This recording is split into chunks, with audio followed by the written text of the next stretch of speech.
जी नमस्ते भाइयों। 2015 साइंस का एक जर्नल निकला हुआ था।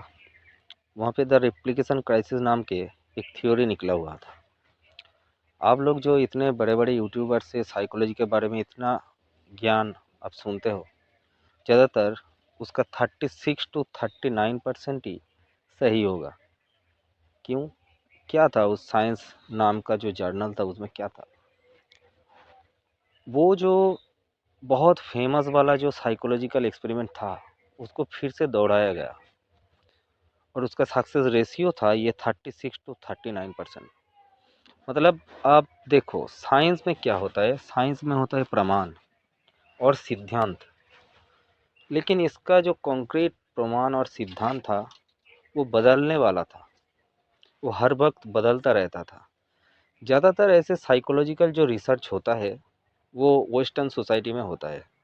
वहाँ पे एडुकेटेड और जो रिच पीपल है, उन सब देशों में जो ज़्यादातर स्टूडेंट है, उसके ऊपर इसका परीक्षण किया जाता है।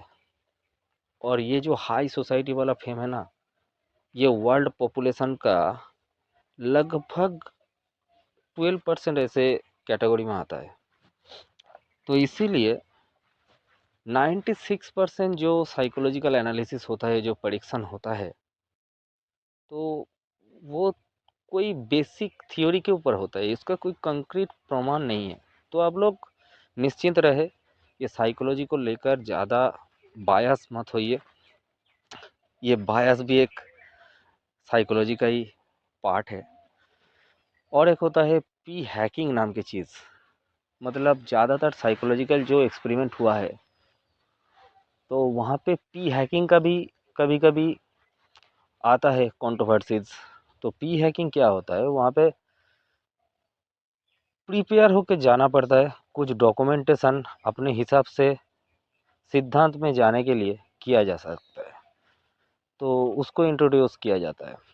तो आप सोचो ना, अगर कोई कुछ परीक्षण करता है, तो यहाँ पे दुनिया भर के लोग, करोड़ों लोग, उसमें से 1000 2000 1 लाख पीपल के ऊपर करेगा, तो उसके ऊपर कोई कॉन्क्रीट सिद्धांत नहीं होता। तो अभी इतने देर तक इतना मैं क्यों बोल रहा हूँ?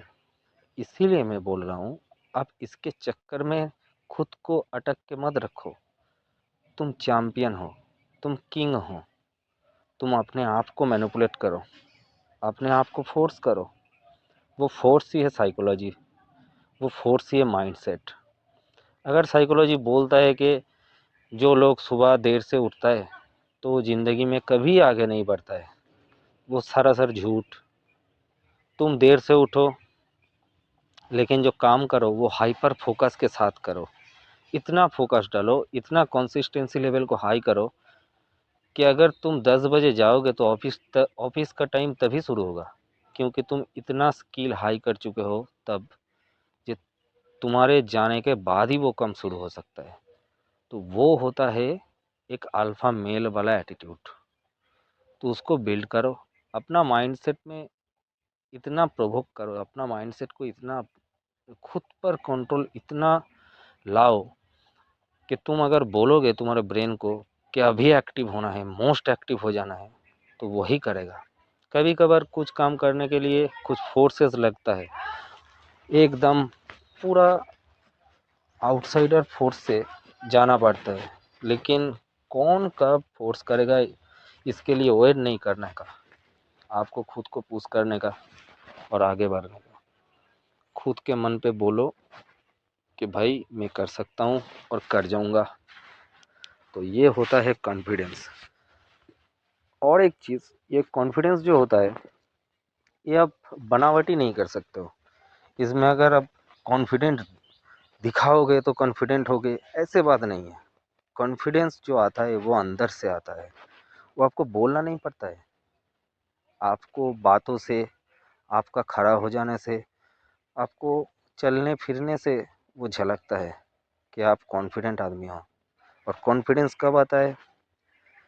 जब उस पर्टिकुलर या पूरा सिस्टम के बारे में आपके पास नॉलेज हो, तब नॉलेज गेन करो।